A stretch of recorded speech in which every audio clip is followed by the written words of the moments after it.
Tem coisas na vida que a gente não consegue explicar. E o que aconteceu comigo naquela noite de quinta-feira me deixa arrepiado até hoje. Sabe quando você acorda e sente que tem algo diferente no ar? Foi exatamente assim. Acordei mais cedo que o normal naquele dia, antes mesmo do despertador tocar.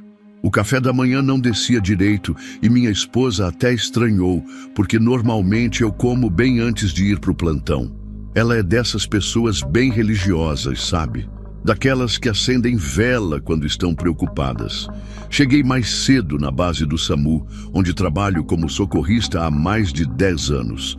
Nossa copeira, uma senhora que todo mundo trata como mãe, me serviu um cafezinho e disse que eu não estava com uma cara boa. Ela sempre teve essa coisa de pressentimento, sabe? A noite começou calma. Eu estava na equipe com um dos motoristas mais experientes que temos e uma enfermeira antiga da casa. A gente até comentou que noite calma demais sempre acaba dando em alguma coisa. Peço desculpas por não falar nomes, mas preciso proteger meu emprego. Foi depois das 11h30 da noite que tudo começou a ficar esquisito. A gente tinha acabado de atender um caso simples, uma senhora com pressão alta, e eu estava preenchendo a papelada na base quando o telefone tocou. Era para atender um senhor de idade com dores no peito, em um bairro antigo da cidade. Quando chegamos na casa, uma dessas casas antigas, com portão de ferro trabalhado e um jardim bem cuidado na frente, a filha dele já estava no portão esperando. Dentro da casa, encontramos o paciente, um senhor de uns 70 e poucos anos, sentado numa poltrona de couro marrom, daquelas bem antigas. Ele estava pálido que nem papel, suando frio e com uma expressão de dor que não me sai da cabeça até hoje. Enquanto eu checava os sinais vitais dele, a filha contou que ele tinha problema no coração, mas nunca tinha passado mal daquele jeito. O que mais me chamou a atenção foi um terço antigo que ele segurava com força na mão direita, daqueles de madeira escura, que ele não largou nem quando a gente começou a levá-lo para a ambulância. Durante o trajeto para o hospital, foi que as coisas começaram a ficar ainda mais estranhas. Eu estava na parte de trás da ambulância, cuidando do paciente, enquanto meu colega dirigia. No começo, ele respondia normalmente quando eu fazia as perguntas de costume, mas depois de uns 5 minutos, percebi uma mudança no comportamento dele. De repente, ele parou de me responder e começou a me encarar fixamente. Aquele olhar me deu um arrepio tão forte que senti meu corpo inteiro gelar. Era como se ele estivesse olhando através de mim, sabe? E aí, do nada, ele abriu um sorriso. Mas não era um sorriso normal, de alguém que está se sentindo melhor. Era um sorriso estranho, meio torto, que me deixou muito desconfortado. Os sinais vitais dele pioravam a cada minuto e eu sabia que precisávamos chegar logo ao hospital. Foi então que ele falou aquela frase que não sai da minha cabeça até hoje. Com uma voz rouca e calma, totalmente diferente de como estava falando antes, ele disse que não íamos chegar a tempo, mas que não era para a gente se preocupar, porque o próximo chamado seria pior. Naquele momento, mesmo concentrado em fazer meu trabalho, senti um frio na espinha que nunca tinha sentido antes. Tentei me manter profissional e continuar monitorando os equipamentos, mas aquelas palavras ficaram ecoando na minha cabeça. Menos de 2 minutos depois de falar aquilo, os sinais vitais dele começaram a cair drasticamente.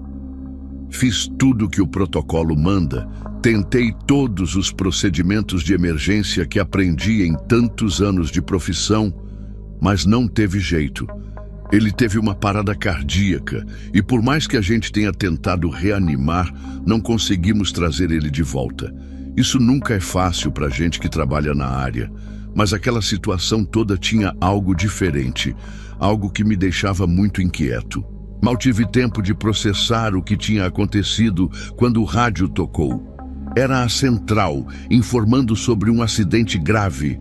Quando ouvi o endereço, meu sangue gelou. Era exatamente no local que o Senhor tinha murmurado antes de falecer, uma rua que ele não tinha como conhecer, já que era um caminho alternativo que só nós do resgate costumamos usar.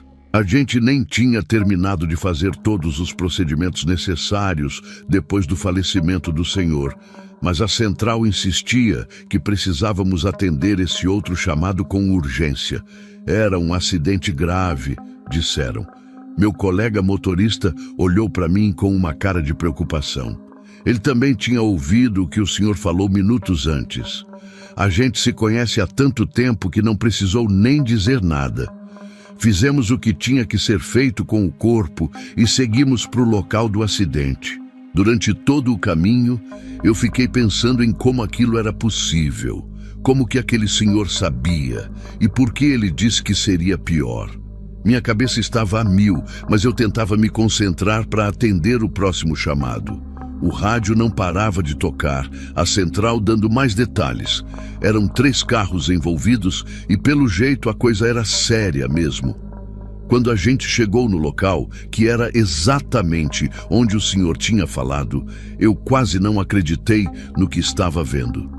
O cenário era muito pior do que a gente imaginava. 3 carros completamente destruídos, um deles tinha capotado várias vezes. Tinha vidro quebrado, espalhado por todo lado, cheiro forte de gasolina no ar. As pessoas que passavam pelo local estavam desesperadas, algumas chorando, outras tentando ajudar como podiam. A cena era tão pesada que até a gente, que já está acostumado com emergências, ficou impressionado. Começamos o atendimento imediatamente.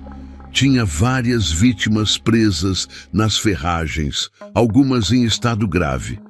Enquanto eu cuidava de uma das vítimas mais graves, não conseguia parar de pensar nas palavras daquele senhor. Como ele podia ter previsto não só o local exato, mas também que seria um chamado pior? Era muita coincidência para ser só isso. E o mais estranho é que, por mais que eu tentasse me concentrar no trabalho, toda hora me vinha na cabeça aquele sorriso estranho dele, aquele olhar fixo. O trabalho naquele acidente durou horas. A gente teve que chamar reforço de outras unidades do SAMU e até do Corpo de Bombeiros para conseguir tirar todas as vítimas das ferragens. Foi um dos piores acidentes que já atendi em todos esses anos de profissão. Infelizmente, nem todo mundo sobreviveu. E cada vez que eu pensava nisso, lembrava do senhor do primeiro chamado, como se ele soubesse que tudo isso ia acontecer. Durante todo o atendimento, eu tentava me manter focado, mas era impossível não ficar pensando em como ele tinha previsto aquilo tudo. O pior é que não era só o que ele falou, era o jeito que ele falou, aquele sorriso estranho. Sabe quando você sente que tem alguma coisa errada, mas não consegue explicar o quê? Era exatamente assim que eu estava me sentindo. E toda vez que eu olhava para o local onde os carros tinham batido, eu lembrava que ele tinha descrito exatamente aquele ponto, como se estivesse vendo tudo acontecer antes. Já estava quase amanhecendo quando a gente finalmente terminou todo o atendimento do acidente.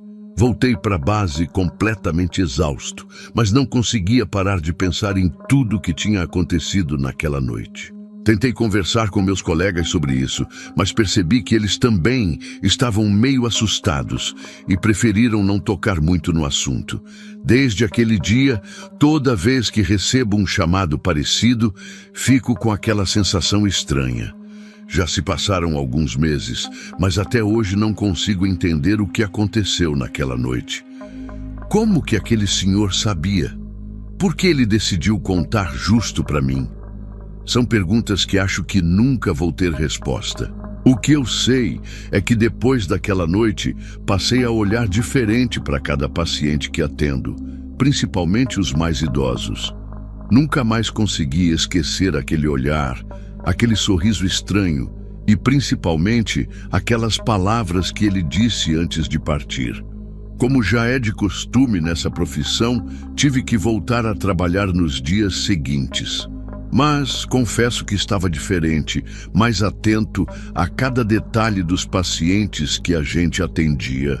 Comecei a reparar mais nas expressões, nos gestos, até no jeito de falar das pessoas. É como se depois daquela noite eu tivesse ficado mais sensível a essas coisas que antes passavam despercebidas. Sempre fui um profissional dedicado, mas agora eu observava cada paciente com mais cuidado, principalmente os mais velhos.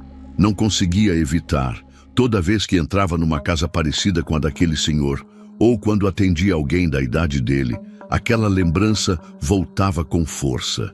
O pior é que quanto mais eu tentava encontrar uma explicação lógica para o que aconteceu, menos sentido as coisas faziam.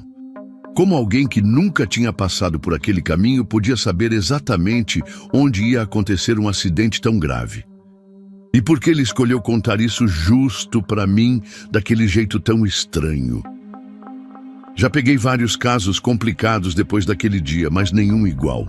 Às vezes, quando estou no plantão noturno e recebo algum chamado para atender pessoa idosa com problema no coração, sinto aquele mesmo frio na espinha. É automático, sabe? Meus colegas de trabalho também mudaram depois daquela noite. A gente até tenta agir normalmente, fazer piada, conversar sobre outras coisas, mas dá para perceber que todo mundo ficou mais cauteloso. Principalmente quando aparece algum chamado parecido, naquele mesmo horário. Tem uma coisa muito estranha em tudo isso que aconteceu, algo que não consigo explicar, mesmo depois de tanto tempo. Já pensei em procurar pessoas que entendem dessas coisas diferentes, meio sobrenaturais, mas tenho medo do que posso descobrir. Por enquanto, sigo fazendo meu trabalho, mas sempre alerta, porque depois daquela noite aprendi que tem coisas nessa vida que a gente nunca vai conseguir entender.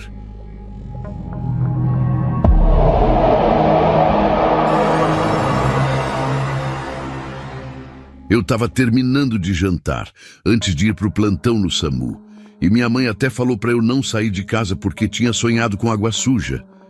Ela sempre foi dessas coisas de acreditar em sonhos, sabe?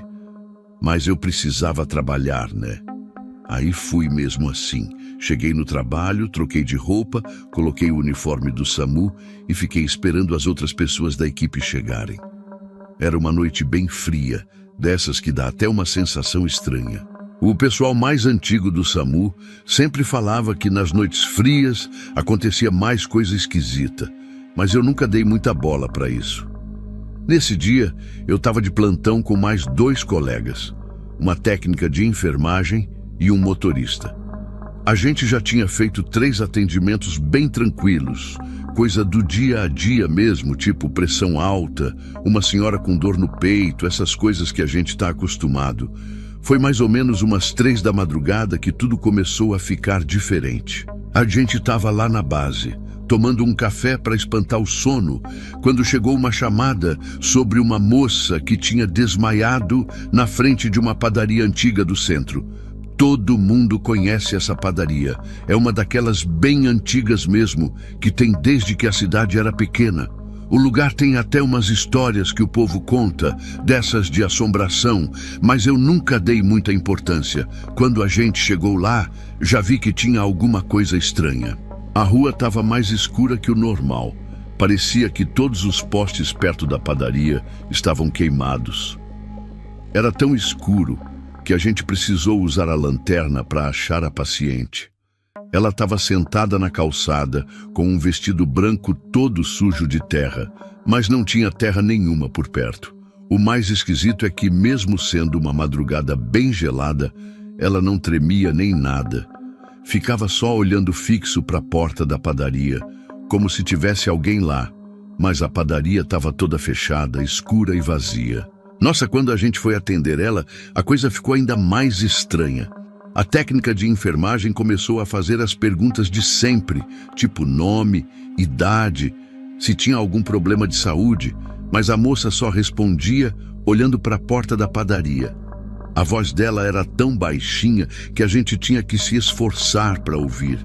Ela falou que não lembrava como tinha chegado ali, que a última coisa que lembrava era de estar andando na rua, bem longe dali. E toda hora ela ficava olhando para trás da gente, como se tivesse mais alguém ali. O motorista até virou para ver se tinha alguém, mas era só a gente mesmo na rua toda. Quando a gente tentou levantar ela para levar para a ambulância, nossa, nunca senti uma pessoa tão gelada na minha vida. Era um frio que atravessava a luva, sabe? E olha que a gente está acostumado a atender gente passando mal, mas aquilo ali era diferente. O mais estranho é que os aparelhos não conseguiam medir a pressão dela, ficavam dando erro toda hora. O oxímetro também não funcionava direito, coisa que nunca tinha acontecido antes. No caminho para o hospital foi que as coisas começaram a ficar ainda mais assustadoras. A ambulância estava funcionando normal, mas parecia que a gente não saía do lugar. As ruas estavam todas desertas, sem um carro, sem ninguém na calçada, coisa que é bem difícil mesmo sendo de madrugada, porque nossa cidade sempre tem alguém andando por aí. E tinha um cheiro estranho dentro da ambulância, meio que de terra molhada misturada com flor murcha, sabe? Eu estava anotando os dados dela na ficha quando ela segurou meu braço com tanta força que deixou marca dos dedos. Aí ela olhou bem nos meus olhos e falou que tinha mais gente ali dentro da ambulância com a gente. Na hora senti um arrepio tão forte que até deixei a prancheta cair. A técnica de enfermagem também sentiu, porque ela parou o que estava fazendo e ficou parada, olhando para o mesmo canto que a moça não parava de olhar. Foi aí que tudo começou a ficar ainda mais esquisito. Do nada, todos os aparelhos da ambulância começaram a apitar ao mesmo tempo. Aqueles que medem os batimentos do coração, a pressão, tudo. Mas a moça continuava ali, parada, só olhando para o mesmo lugar. A técnica de enfermagem tentou arrumar os aparelhos, achando que estava com defeito, mas não adiantava. E a temperatura dentro da ambulância foi baixando, até a gente conseguir ver a nossa própria respiração, que nem quando está muito frio. O motorista ligou o aquecedor no máximo, mas não mudava nada. Era um frio que parecia atravessar a gente, sabe? Aí a moça começou a falar umas coisas sem sentido. Que ela precisava voltar para a padaria, que tinham esquecido ela lá, que ela não podia ter saído de lá. Tentei acalmar ela, dizendo que já estava tudo bem, que a gente estava levando ela para o hospital, mas ela só balançava a cabeça, como se a gente não tivesse entendendo alguma coisa muito importante. E enquanto isso, aquele cheiro de terra molhada e flor murcha só aumentava. De repente, a ambulância deu uma freada brusca. O motorista disse que tinha visto uma pessoa atravessando a rua, mas quando a gente olhou pela janela, não tinha ninguém. Foi nessa hora que a moça soltou um grito tão alto que fez todo mundo se arrepiar. Ela apontou para o canto da ambulância e falou: "Ela veio me buscar de volta." Quando olhei para o lugar que ela estava apontando, juro por tudo que é mais sagrado, deu para ver tipo uma sombra, meio embaçada, parecendo uma pessoa. Foi só por um segundo, mas todo mundo viu. Era como se tivesse uma pessoa usando um vestido antigo, parada ali no canto. A técnica de enfermagem começou a rezar baixinho e até o motorista, que sempre foi o mais cético da equipe, ficou branco que nem papel. Foi tudo muito rápido depois disso. A moça começou a falar numa voz diferente, mais grossa, dizendo que precisava voltar antes que o sol nascesse. Na hora que ela falou do sol, olhei para o relógio e vi que já eram quase 5 da manhã. Faltava pouco para o dia amanhecer. Os equipamentos continuavam apitando como loucos e aquele frio só aumentava. A técnica de enfermagem tentou segurar a mão da moça para acalmar ela, mas pulou para trás na mesma hora. Disse que a mão dela estava tão gelada que chegou a queimar, como se tivesse pegado em gelo seco. O motorista tentava dirigir o mais rápido possível para o hospital, mas a ambulância parecia que estava andando em câmera lenta. As ruas que a gente conhecia tão bem pareciam diferentes, mais compridas, mais escuras. E aquela sombra no canto da ambulância continuava lá, agora mais nítida, como se tivesse se aproximando aos poucos da maca. Aí aconteceu uma coisa que me dá arrepio só de lembrar. A moça sentou na maca de repente, olhou bem nos meus olhos e falou: "Vocês não deviam ter me tirado de lá. Agora ela não vai deixar a gente em paz." Nessa hora, todas as luzes da ambulância começaram a piscar e o rádio que estava desligado ligou sozinho, fazendo um barulho de estática muito alto. O cheiro de terra molhada e flor murcha ficou tão forte que chegava a embrulhar o estômago. A sombra que estava no canto pareceu se movimentar em direção à maca, e a moça começou a tremer tanto que a ambulância toda chacoalhava. Foi quando ela soltou um último grito, tão alto que deixou todo mundo surdo por alguns segundos. Quando a gente conseguiu olhar de novo, ela tinha desmaiado, e aquela sombra tinha sumido completamente. Quando finalmente conseguimos chegar no hospital, já estava quase amanhecendo. A moça ainda estava desmaiada, mas os aparelhos tinham parado de apitar e aquele frio terrível tinha ido embora. O cheiro estranho também sumiu, parecia que tudo tinha voltado ao normal. A gente passou ela para os médicos do plantão e contou tudo o que tinha acontecido. Na hora de preencher a ficha de atendimento, descobrimos uma coisa que gelou a gente. O endereço que ela tinha dado quando perguntamos no começo do atendimento não existia. E mais estranho ainda, quando fomos procurar a documentação dela, não encontramos nada. Era como se ela nunca tivesse existido. Os médicos levaram ela para dentro do hospital e pediram para a gente esperar na recepção enquanto faziam os exames. A técnica de enfermagem não parava de rezar, e o motorista estava tão nervoso que precisou tomar um calmante. Mas a parte mais assustadora dessa história toda aconteceu quando a gente voltou para a base do SAMU para trocar de plantão. No caminho, decidimos passar na frente da padaria onde tinha encontrado a moça, só para ver se tinha alguma coisa diferente lá. Quando chegamos, todos os postes estavam funcionando normalmente. A rua não estava mais escura como antes. E a padaria, bem a padaria que todo mundo conhecia há anos, onde a gente tinha encontrado a moça, não existia mais. No lugar dela só tinha um terreno vazio, com um monte de mato crescido e uma placa antiga de "Vende-se". Perguntamos para o dono da banca de jornal da esquina sobre a padaria, e ele disse que aquele terreno estava vazio há mais de 20 anos. Segundo ele, tinha uma padaria antiga ali mesmo, mas que pegou fogo numa madrugada e depois nunca mais construíram nada no lugar. Até hoje, ninguém sabe o que aconteceu com aquela moça. Os médicos do hospital disseram que ela sumiu do quarto sem deixar rastro e nas câmeras de segurança não aparece nada, como se ela nunca tivesse estado lá. Tá gostando das histórias? Então não se esqueça de deixar o like e se inscrever no canal. Isso ajuda muito a trazer mais relatos assustadores para você.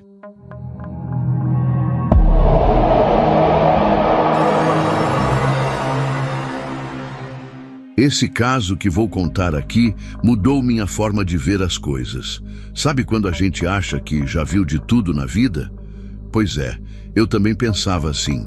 Naquela quinta-feira, acordei bem cedo, como sempre, fiz meu café, dei comida para o meu cachorro e fui para o hospital onde trabalho como socorrista. O dia começou normal, levando o paciente para lá e para cá, aquela correria de sempre. Mas quando deu umas 11 da noite, tudo começou a ficar diferente. Era meu último plantão daquela semana e eu estava aguardando para levar um paciente grave para outro hospital. A noite estava mais fria que o normal. Uma garoa fina caía lá fora e o hospital estava meio vazio, só com aquele som de hospital mesmo. Os aparelhos apitando baixinho, os passos do pessoal da limpeza no corredor, uma sirene tocando bem longe. Enquanto esperava a papelada ficar pronta, resolvi esticar as pernas um pouco, porque a gente fica muito tempo parado nesse trabalho.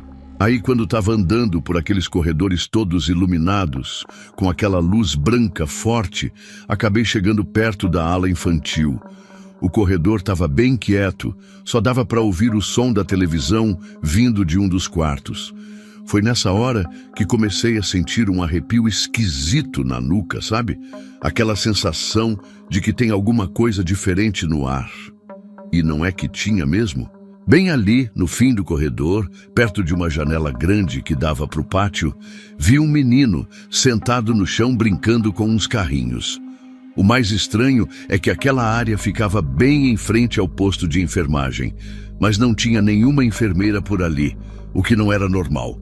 O menino estava de pijama azul do hospital, descalço naquele piso gelado e brincava tão concentrado que nem percebeu quando fui me aproximando. O que mais me chamou a atenção foi o silêncio. Aqueles carrinhos que ele estava brincando não faziam barulho nenhum quando ele passava no chão. Cheguei mais perto e perguntei baixinho: "Oi, pequeno, onde é que estão seus pais?" Quando ele levantou a cabeça para me olhar, senti meu corpo inteiro gelar. Os olhos dele tinham um jeito estranho, uma tristeza tão grande que não combinava com uma criança daquela idade. Ele ficou me olhando por uns segundos, depois respondeu com uma voz bem baixinha: "Eles não gostam de vir me ver aqui. Faz tempo que estou sozinho." Na hora fiquei preocupado porque às vezes acontece de algumas famílias abandonarem as crianças no hospital. Então resolvi procurar ajuda. Vi uma enfermeira mais antiga do hospital passando ali perto. Ela já devia ter uns 30 anos de trabalho naquele lugar. Fiz sinal para ela vir até onde eu estava, e quando ela se aproximou, percebi que tinha algo errado. A enfermeira parou de repente, como se tivesse visto um fantasma. O rosto dela ficou branco que nem papel. E ela começou a tremer. Aí, ela segurou meu braço com força e me puxou para o lado, longe do menino. Ela começou a falar bem baixinho, a voz dela estava tremida. "Moço, esse menino que o senhor está vendo aí, ele não é de verdade." Fiquei sem entender nada e ela continuou: "Ele era paciente aqui há muito tempo atrás, mas infelizmente não resistiu à doença que tinha. Várias pessoas já viram ele por aqui, sempre brincando sozinho com esses carrinhos." Quando ela falou isso, senti meu coração disparar. Olhei de volta para o lugar onde o menino estava, mas não tinha mais ninguém lá. Os carrinhos também tinham sumido e o corredor estava completamente vazio e silencioso. O mais estranho é que não tinha nem marca no chão de onde ele estava sentado. E olha que estava garoando lá fora. E todo mundo que entrava deixava marcas de sapato no piso. A enfermeira ainda estava tremendo quando me levou até a salinha dos funcionários. Sentou numa cadeira e começou a me contar que esse tipo de coisa acontecia direto naquele hospital, principalmente durante a noite. Disse que o menino tinha ficado internado ali por quase um ano, lutando contra uma doença grave. Todo dia a mãe dele vinha visitar, trazia os carrinhos para ele brincar e ficava ali fazendo companhia. Mas depois que ele partiu, a mãe nunca mais apareceu. E desde então, várias pessoas já tinham visto ele pelos corredores, sempre sozinho, brincando com aqueles mesmos carrinhos. Os seguranças, as enfermeiras do turno da noite, até alguns pacientes já tinham encontrado com ele.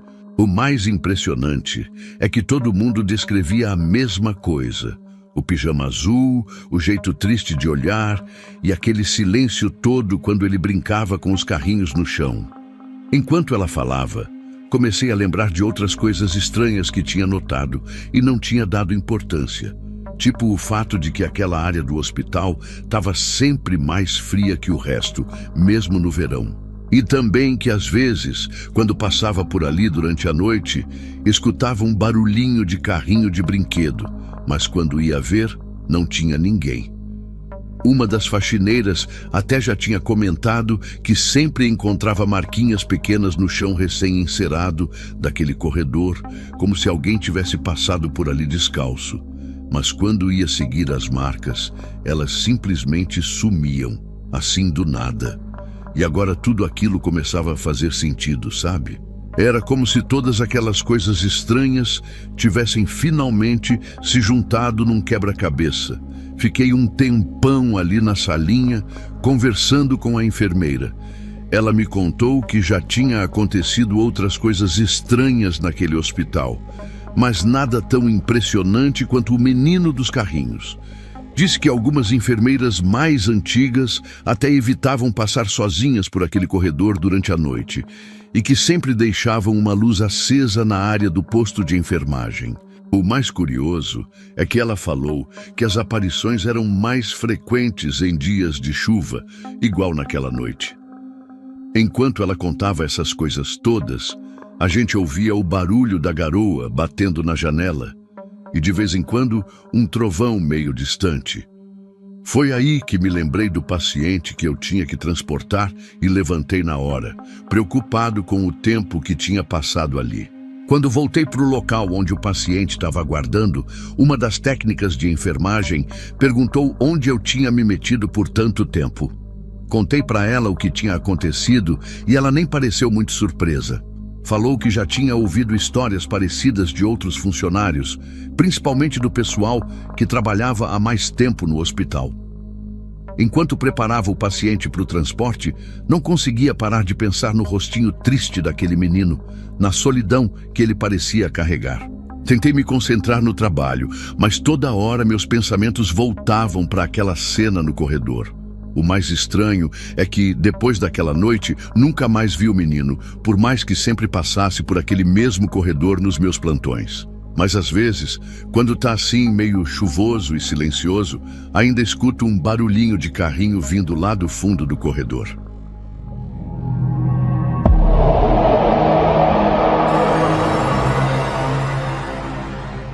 Sou médica do SAMU há mais de 10 anos. E aí já dá para imaginar a quantidade de coisas que eu vi nesse tempo todo. Mas tem uma história que aconteceu há uns 3 meses que não sai da minha cabeça. E toda vez que eu lembro, ainda sinto aquele arrepio. Era uma noite de quinta-feira e estava chovendo bastante, daquele jeito que deixa tudo mais complicado para a gente trabalhar. A gente tinha acabado de voltar para a base, depois de atender uma ocorrência, quando chegou uma chamada urgente. Um senhor de idade tinha sofrido uma parada cardíaca num bairro bem afastado da cidade. Na hora que escutei o endereço, já fiquei preocupada, porque era um local que eu conhecia, uma comunidade bem carente, com ruas estreitas e alguns pontos sem asfalto. E nessas horas, cada minuto conta. Então eu e minha equipe saímos na mesma hora, com a sirene ligada, tentando passar o mais rápido possível por entre os carros, mesmo com toda aquela chuva atrapalhando a visibilidade. Quando a gente finalmente chegou na casa, era uma construção bem simples, com as paredes sem reboco e umas telhas meio soltas.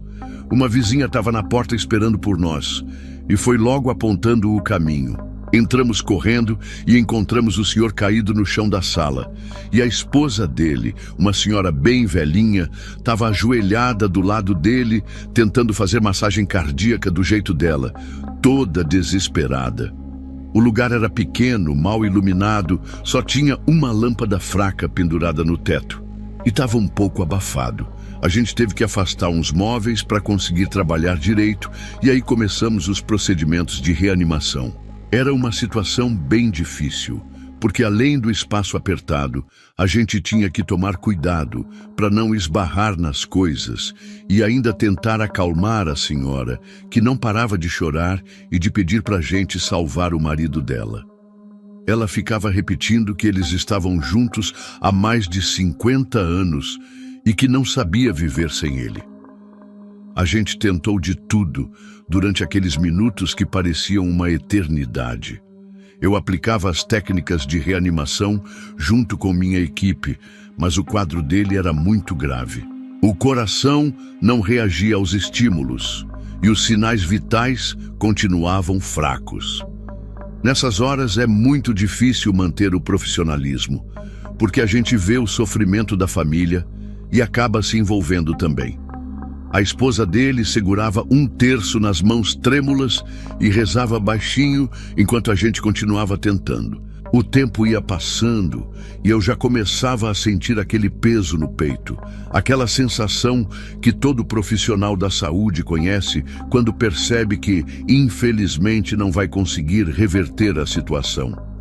Mesmo assim, a gente não desistiu. Continuamos tentando por mais alguns minutos, usando todos os recursos que tínhamos disponíveis na ambulância. Mas chegou um momento em que eu tive que aceitar a realidade. Não tinha mais o que fazer. Foi então que aconteceu algo que me deixou completamente sem reação. Logo depois que eu declarei o óbito, enquanto tentava encontrar as palavras certas para confortar a família, notei que a senhora tinha parado de chorar de repente. Ela estava em pé, parada num canto da sala, olhando fixamente para um ponto específico perto da janela. No começo, pensei que fosse o choque da notícia, porque é comum as pessoas reagirem de formas diferentes nessas situações. Mas aí, ela começou a fazer uma coisa que me causou um frio na espinha. Levantou a mão devagar e começou a acenar, como se estivesse se despedindo de alguém.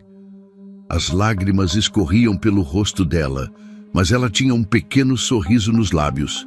Era uma cena que misturava tristeza com algo que eu não conseguia explicar.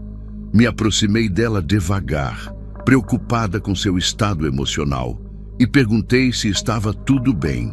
A resposta dela é algo que eu nunca vou esquecer. Com uma voz bem baixinha, quase num sussurro, ela me disse que o marido tinha acabado de se despedir dela. Falou que viu ele ali do lado da janela, sorrindo e acenando, e que ele prometeu que ia esperar por ela no lugar para onde estava indo. Na hora, eu senti um arrepio tão forte que minhas pernas ficaram bambas. Não era a primeira vez que eu ouvia histórias assim no meu trabalho, mas presenciar aquilo foi totalmente diferente. A senhora continuava olhando para a janela e conversando como se ele ainda estivesse ali. Eu fiquei sem saber como reagir, porque na faculdade ninguém ensina a gente a lidar com esse tipo de situação. O resto da minha equipe também ficou em silêncio e dava para sentir que o ambiente da sala tinha mudado completamente. Era como se o tempo tivesse parado por alguns segundos.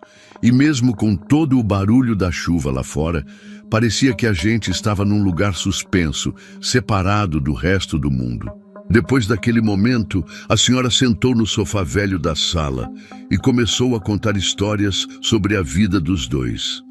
Falou que eles tinham se conhecido ainda jovens, numa festa de São João, e que desde então nunca mais se separaram. Enquanto ela falava, eu percebi que minha visão da morte e do meu trabalho tinha mudado para sempre. A gente lida com a morte todos os dias no SAMU, mas aquela noite foi diferente. Era como se eu tivesse presenciado algo que ia além da minha compreensão, algo que não tinha explicação na medicina. Terminamos todos os procedimentos necessários, fizemos a documentação, e quando estava saindo da casa, dei uma última olhada para a janela.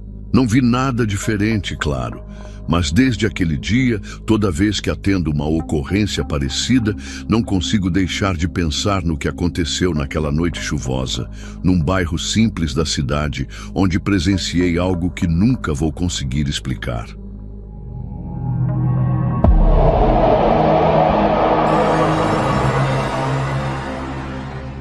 Eu nem gosto muito de contar essa história, porque até hoje meu coração dispara quando lembro daquele dia.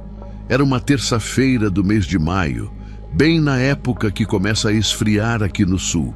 E desde cedo o tempo já estava fechado, com aquelas nuvens pesadas e escuras. Sou socorrista do SAMU faz tempo, e naquele dia eu estava fazendo plantão com o seu José, um senhor que trabalha comigo há mais de 20 anos. A gente tinha acabado de tomar um café depois do almoço, e eu até acendi uma vela para Santa Edviges, que era o dia dela, quando o telefone tocou. Na hora, senti aquele aperto no peito, sabe? Daqueles que a minha avó sempre dizia que era aviso. Uma mãe muito aflita pedindo socorro porque a filha dela tinha caído da escada. Peguei meu terço que sempre carrego no bolso, fiz o sinal da cruz e saí correndo com seu José para a ambulância. Logo que a gente chegou no endereço, já percebi que tinha algo diferente. Era uma casa antiga, na Rua das Palmeiras, dessas que o pessoal mais antigo do bairro conta que tem história.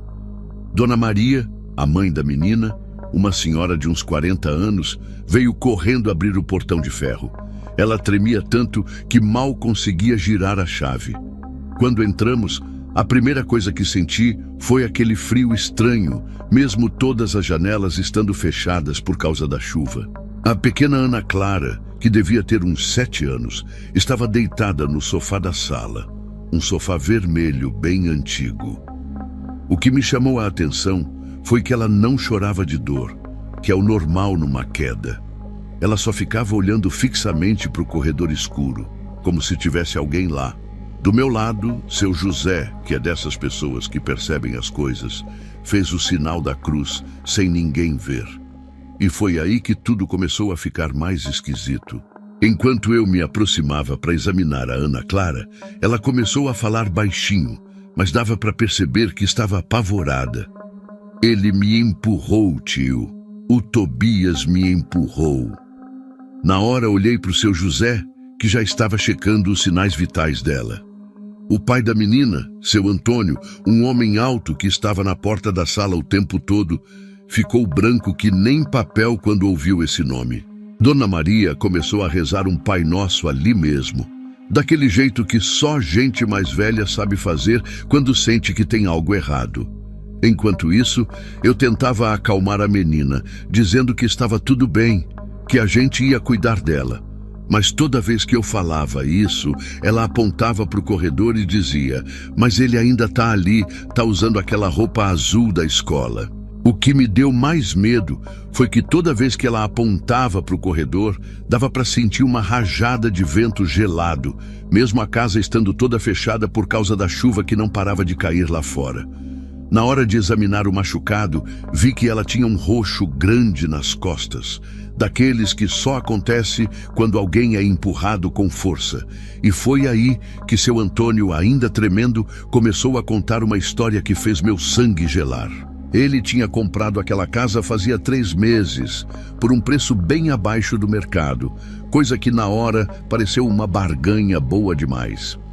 A vizinha da casa ao lado, Dona Lourdes, uma senhora que morava na rua há mais de 30 anos, tinha avisado eles que a casa estava vazia há muito tempo porque anos atrás tinha acontecido uma tragédia ali. Um menino chamado Tobias, que tinha a mesma idade que a Ana Clara, tinha morrido depois de cair da mesma escada. E o mais assustador, ele estudava no mesmo colégio onde a Ana Clara estudava agora e usava o mesmo uniforme azul escuro que ela tinha descrito. Enquanto seu Antônio contava a história, eu tentava manter a calma e focar no atendimento, mas estava difícil, viu? A Ana Clara precisava ir para o hospital para fazer uns exames, porque mesmo não tendo nada quebrado, a queda tinha sido feia. Mas toda vez que a gente tentava tirar ela do sofá, ela entrava em desespero, agarrava forte no braço da mãe e gritava que o Tobias não deixava. O seu José, que já tem seus 60 anos e diz que já viu de tudo nessa vida, começou a jogar água benta que ele sempre carrega na mochila. Costume que ele pegou depois de tanto atendimento esquisito. E olha, não é que na hora que ele fez isso, aquele vento gelado parou? A Ana Clara também se acalmou um pouco e a gente conseguiu convencer ela a ir com a gente para a ambulância. Mas antes de sair, ela ainda olhou uma última vez para o corredor e falou uma coisa que me deixou arrepiado. Ele está chorando, tio. Acho que ele não queria me machucar. No caminho para o hospital, Dona Maria ia no banco da frente com seu José, rezando o terço dela sem parar. Eu fiquei atrás com a Ana Clara, cuidando dos sinais vitais. Foi então que ela começou a contar bem baixinho que o Tobias aparecia para ela desde o primeiro dia que eles se mudaram para casa. No começo, ela disse que ele só ficava olhando ela brincar, sempre usando aquele uniforme azul escuro. Depois, começou a brincar com ela, mas ninguém mais conseguia ver. Ela falou que naquele dia, eles estavam brincando de pega-pega na escada, que nem ela fazia na escola com os outros colegas, quando ele ficou diferente, com um olhar triste e, do nada, a empurrou. O jeito que ela contava, tão natural, como se fosse a coisa mais normal do mundo ter um amigo que ninguém mais podia ver, fazia tudo parecer ainda mais assustador. Chegando no hospital, enquanto os médicos faziam os exames na Ana Clara, aconteceu uma coisa que me deixou mais impressionado ainda. Uma das enfermeiras mais antigas do hospital, Dona Cecília, ouviu a gente comentando o caso e veio falar com a gente. Ela conhecia bem aquela casa da Rua das Palmeiras, porque tinha cuidado do Tobias no dia do acidente dele, uns 15 anos atrás. Segundo ela, foi igualzinho. Uma tarde chuvosa, uma queda da escada, e o menino também falava que tinha alguém brincando com ele antes de cair. Na época, ninguém deu atenção, porque acharam que era só a imaginação de criança. Mas depois que ele faleceu, outras famílias que moraram lá também passaram por coisas estranhas. Dona Cecília falou que por isso a casa vivia vazia, e quando alguém comprava, não durava muito tempo morando lá. Enquanto Dona Cecília contava essas coisas, eu comecei a lembrar de outros detalhes daquele atendimento que tinha deixado passar. O porta-retrato que vi de relance na sala, que caiu da parede sozinho quando a gente estava saindo com a Ana Clara. As manchas de pés molhados no chão que apareceram do nada, mesmo ninguém tendo entrado na casa com os sapatos sujos. E principalmente aquele cheiro de giz de quadro que senti perto da escada, igual ao cheiro que tem nas escolas. Seu José, que estava do meu lado ouvindo tudo, pegou o terço dele de novo e começou a rezar. A chuva continuava caindo lá fora, e cada trovão que dava parecia fazer a história ficar ainda mais pesada. Os exames da Ana Clara, graças a Deus, não mostraram nada grave além dos machucados da queda.